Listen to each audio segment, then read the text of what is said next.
Es notario y profesor de Derecho Civil y Foral de la Universidad de Deusto y que él nos va a contar cómo va esto de las sucesiones de los caseríos. Andrés, Arratsaldeon, cuéntanos, complicado, ¿no? Si una generación detrás tuyo no quiere seguir, ¿cómo haces tú con el caserío? Pues sí, la verdad es que es complicado, sobre todo porque precisamente el caserío es eso, una unidad de explotación, lo decía muy bien en el reportaje que se ha emitido, es un modo de vida, es una unidad de explotación, es toda una unidad, no es solamente una casa, una edificación, sino que juntamente con la casa está sus pobladores, la familia, está efectivamente los ganados, están los aperos de labranza, están los bosques y los montes, que hoy en día desgraciadamente han perdido mucha importancia, y está, digamos, toda una forma de vida, todo un conjunto de vida, todo un modo de vida que estos últimos años ha caído, y si efectivamente no tiene continuidad, pues al final acaba produciéndose lo que es la antítesis del propio caserío, que es la desmembración, la desgregación, es decir, el que, por ejemplo, se reparta la casa entre dos hermanos y al final no acabe teniendo ningún sentido como explotación agrícola, y además que cumple una gran función ecológica, porque lo que contribuye es a mantener ese campo, a mantener esa naturaleza en unas circunstancias óptimas, no solamente para su explotación, sino también para la vida, ¿no?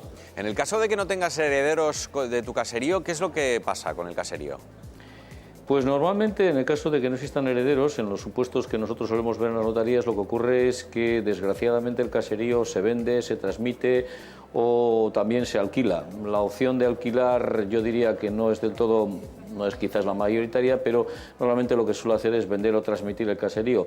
¿Por qué? Pues porque ya ha pasado a un número de herederos o a un número de sucesores lo suficientemente grande para que nadie tenga interés en la explotación del caserío, y la familia lo que quiere es hoy en día disponer de dinero, disponer de efectivo y metálico, más que disponer de tierras o disponer de esto que decía antes ahora un contertulio, ¿no? Efectivamente de que alguien que tenía posibles, que tenía tierras, que tenía árboles y que tenía un caserío, pues era alguien que era un buen partido, ¿no? De ahí, incluso en el dialecto navarro del euskera, hacienda se llama a eso precisamente, al ganado, al conjunto de semovientes, los seres, los animales que le dan la riqueza al caserío.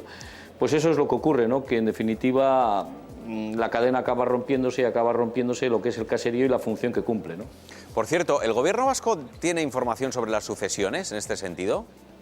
Yo creo que sí, creo cada vez de una forma más creciente. No solamente, quizás lo que hay es una cierta dicotomía, ¿no?, entre lo que ocurre en los servicios, no tanto de agricultura del gobierno vasco, sino de las diputaciones forales, y luego lo que ocurre a la hora de la transmisión familiar o sucesoria que se suele vehicular o que suele realizar a través de despachos, ¿no?, a través de despachos o de asesores más bien de carácter jurídico. Pero sí es cierto que existe toda una batería de ayudas, incluso destinada a esta transmisión del caserío de generación en generación. El problema no está tanto en, yo diría, la información o el tratamiento incluso fiscal para beneficiar esa transmisión. El problema es en aceptar o no aceptar, y lo decía muy bien en el reportaje, ese modo de vida, ¿no? Hoy que todos somos tan urbanitas, que nos gusta tanto pasear por el bosque, pero que el bosque lo cuide otro, o que nos gusta tanto ver el caserío y los animales, pero que vemos los animales casi como fuésemos a un zoo, como si fuésemos a un zoo, a diferencia de lo que ocurría anteriormente, que esos animales eran parte de la vida, digamos, del caserío y de la vida de la sociedad. Sin ellos no se entendía precisamente esa explotación que además era autárquica, que permitía vivir a toda la familia.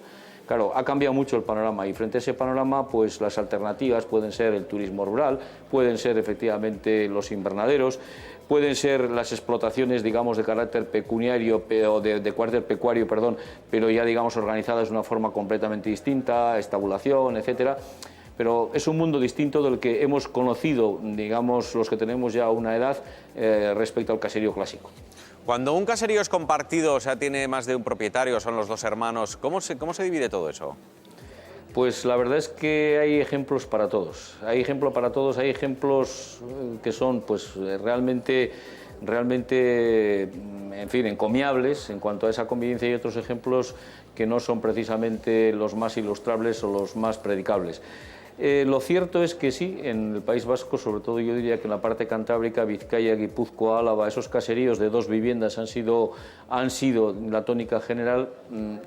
Pero vuelvo a decir, no he entendido únicamente el caserío como vivienda, sino el caserío con todo lo que le rodea y con todo lo que forma parte de él. Pensemos que el caserío como tal, y ya lo decían además las fuentes antiguas, los propios fueros de los siglos XV, ¿no?, se entendía urde, urdunde, tasía, es decir, se entendía con todos los enseres, aperos, etcétera. Ese concepto de unidad es lo que quizás hoy en día se está perdiendo, y precisamente hoy estamos más igual en las disputas entre vecinos por dónde pongo yo el mojón y dónde dejas de poner tú el mojón, o este árbol que entra en mi parte con la otra parte, que en ese sentido del caserío como tal, como elemento que sostiene toda una sociedad y toda una explotación. Andrés, es un gusto escucharte. Eskerrik asko por haber estado esta tarde. No me extraña que seas notario, con lo bien que hablas. Gracias. Bueno, algunos días. Muchas gracias.